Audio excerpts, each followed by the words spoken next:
também é meu inimigo. 6 vezes deputado, mandato consecutivo. Ele é a nossa voz no Congresso.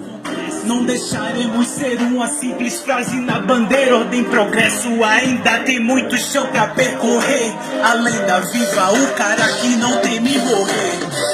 O soldado que vai à guerra e tem medo de morrer é um covarde. Eu estou aqui numa guerra ideológica com esse pessoal. Quiseram implantar o comunismo no nosso país, uma ditadura no nosso país, e não conseguiram.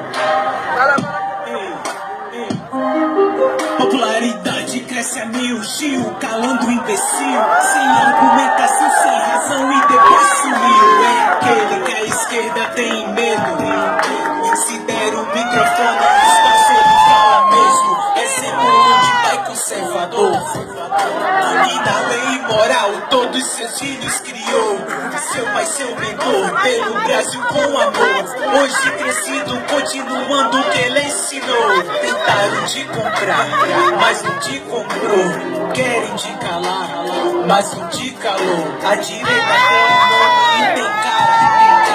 Que tem coragem de dizer o que muitos sabem. Mas o nosso time está crescendo unido, mas poder terá. Por mais que tentem mentir, depois tenta difamar. Quem o conhece sabe, jamais muda opinião. E quem torna a direita jamais muda a posição.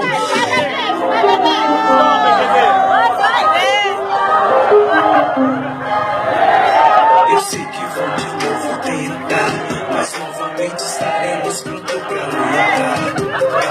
Eu sei que vão de novo tentar, mas novamente estaremos.